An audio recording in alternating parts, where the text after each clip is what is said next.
Hi everyone, I just wanted to let you know that today is a bit of a short episode. It's the interview with Donna Ward, who was the Best in Show winner at Symposium 2017 in Christchurch. And I thought after last week's episode where we spoke to Brenda Gale Smith, who was the chief judge of the symposium exhibition, and she discussed the exhibition judging, and she also talked about the Best in Show winner.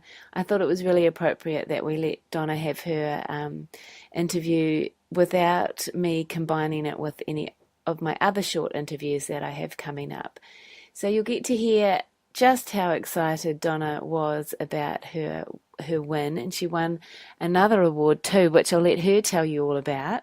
But I did want to tell you quickly about Donna's exciting news. She has Donna's Quilt Studio in Hamilton, that's her shop, and her daughter Ashleigh, who work together in the shop, are running a Quilting Spectacular tour next year, and that is a month-long trip in August to the UK, where they'll be visiting the Festival of Quilts in Birmingham, and there's just a list of all the other visits that they'll be doing, like a workshop with the Royal School of Needlework, a visit to Hampton Court, a visit to Bath. They'll be having afternoon tea in the pump rooms in Bath, a visit to Stratford upon Avon. There's a week-long cruise down the Danube River, and I would jump at the chance to go, but well, unfortunately I still have young kids at home and they're busy eating me out of house and home. So unless some generous benefactor comes along, I won't be joining you on that tour, but rest assured I would if I could. So if you're interested in joining Ashleigh and Donna on that, you can head over to epicjourneys.co.nz and look for the Quilting Spectacular 2018. Right, let's get on with the show and listen to Donna talk about her beautiful Best of Show winning quilt called Fly.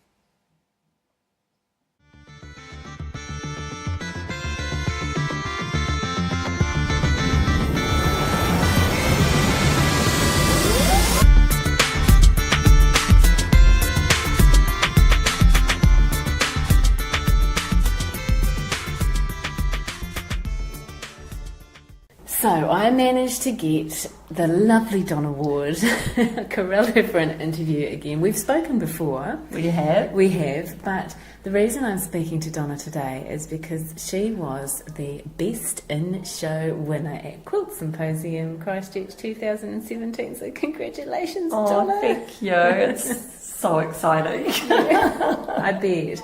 So your quilt Fly was the Best in Show winner, and how would you describe it? Go on. Look, it's just a combination of all sorts of things that I love. Like, I love foundation piecing, and I really got back into doing New York beauties again. I've been working with like arrow shapes and rainbow colours, and it actually started from I was really lucky to go to a lecture at Quilt Market with Alison Glass, and they generally have like little prizes at the end of the lecture, and I won the whole pack of her like 76 was the range of her fabrics that she had, and I was so excited. and this quilt just happened. It just totally just oozed out of me. I had so much pleasure in making it because it's got intricate elements, so it's a full patch.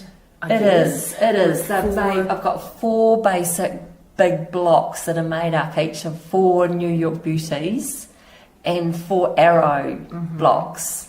Sashed in the middle with flying geese. Yes. And then the arrow motif repeats in the outer border with intricate little corner setting blocks as well. Yeah, kind of featuring the main fabric of the range. And it's all...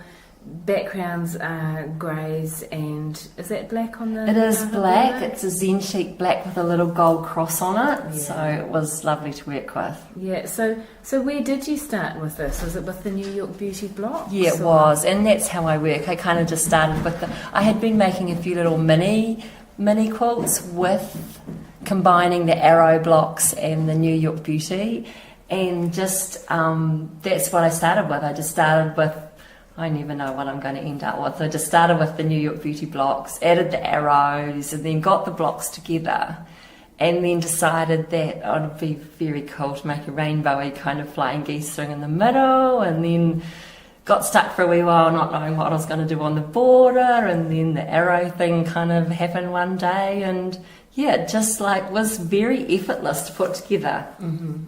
It just grew. I spoke to Brenda Gale Smith this morning, the head judge, and I asked her what made your quilt stand out as the best in show winner, and one of the things that she said was Philip Trustram said the word resonance, and that's what the other judges felt as well. It was a unanimous decision. You'd be very pleased to know. That's nice. And the deep sort of resonance with the quilt, with the repetition of the motifs, and the whole thing hung together really, really well. So yeah, congratulations, because it is really cool.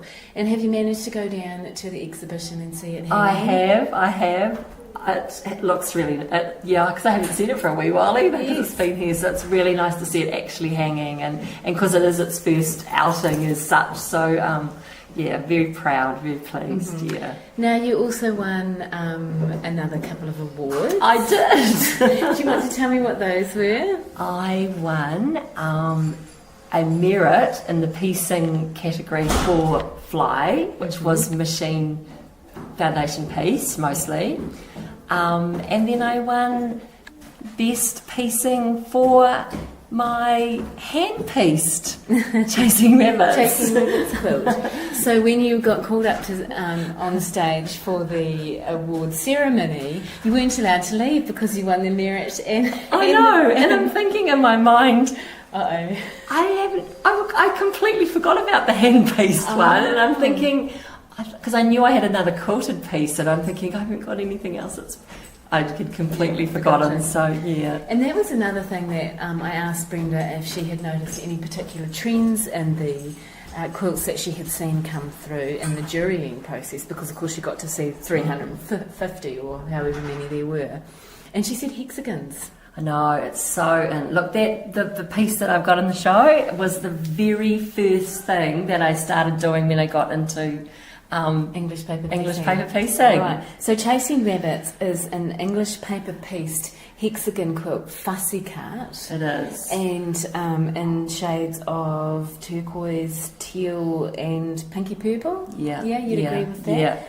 I was at the show last night, at the exhibition last night, and our wonderful rollicking entertainers were there actually having a look at the quilts. Now, they have no knowledge particularly of quilting, so I was talking to the lovely lady, I can't remember her name, and I was standing next to Chasing Rabbits, your English paper pieced quilt, which is next to Helen Bevan's painted Paint One quilt, and Jean McLean's beautiful light-filled tree silhouette quilt, which it is maybe trying to flip through the brochure. I I can't remember the name of it.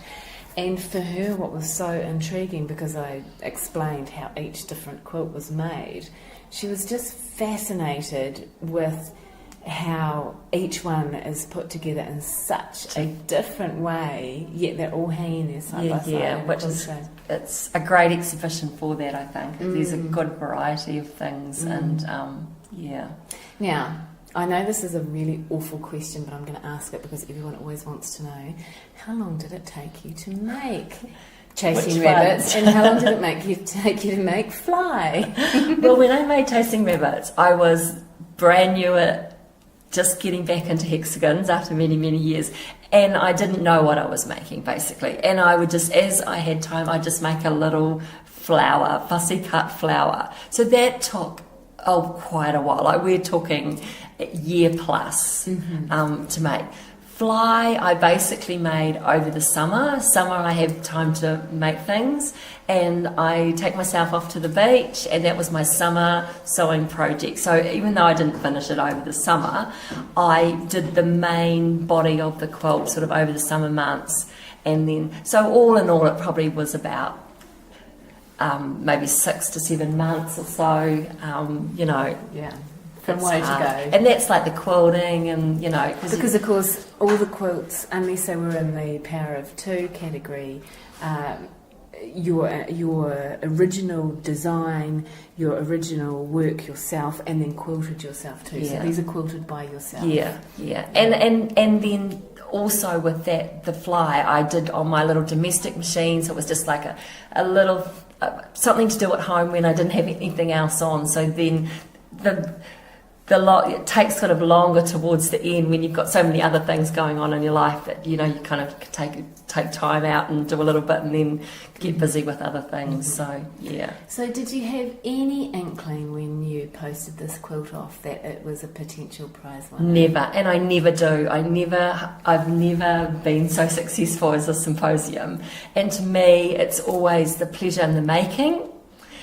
And just if an exhibition's coming up, yes, I can put it in there. And if it gets accepted, that's like I'm really excited. If it wins, you know, often I might win a merit or something. So I, you know, already won a prize with it and thought, oh yeah, that's it. And honestly, no idea. In fact, I was absolutely stunned when my name was called out. I could hardly even get up. Did someone have to elbow you in the side and say, "Go on, that's you"? Oh my goodness! It's exciting because I've never won a best of show before, even though I've been quilting forever and ever. And it's just, yeah. So this is your first best in show. It is my first. And where are you going to put that big red ribbon? I don't know. I know. I've got a little kind of alcove at home which has got all my sewing stuff on it. There's a notice board in there, so it'll just go in there for a wee while. Yeah. Very exciting. So who did you tell first? Who wasn't at Symposium? I rang Ashleigh. You did. Let's because I knew Ashley's my daughter. Ashley's your daughter. Yeah. So I rang him because I knew, because if I rang my husband, he wouldn't be that excited. He was excited, but not as much. So I hadn't even left the hall and I rang Ashleigh. And because I kind of built it up as well, like, you know, I'd said, you know, I'd won this, and then, you know, and just like how I wasn't expecting to win, And then it was a bit late to ring Mum, but I rang Mum in the morning. She was really excited too. So Ashleigh works in your business she with does. you, so I can imagine. Yeah, so she's a quilter, and she's been with me for the whole process of making it as well. So yeah. Well, thank you for taking the time to talk to me. I know you're running classes. I am. So I've got a very croaky voice. I'm sorry. You've been busy, but overall it's been a great symposium. It has been fabulous. Look, I've had 5 days of 5 different classes that I've been teaching. The people have been fabulous. It's just a pleasure to be involved with something like this, and the people you meet and the old faces that you catch up with, it's just great. But you're looking forward to going home and putting your feet up now? Yes, well, probably not. I've got heaps of things to do, but it's always nice to go home. And you'll be able to take Fly home with you and put it up. Well, you'll get it back soon and be able to put it on your wall. I will. I don't quite know what it's doing at this stage, but it'll be nice to see it again. Awesome. Well, thanks, Donna. That's wonderful. Thank you, Charlotte. It's always nice to chat. You've been listening to the New Zealand Quilt Show. I'm your host, Charlotte Scott. Please visit my blog, theslightlymadquiltlady.blogspot.com, for show notes for this episode and any more information you might need. Email me, theslightlymadquiltlady@gmail.com. I'd love to hear from you, so please don't be shy. And the music for this podcast is Crunk Night by Kevin MacLeod of Infectious.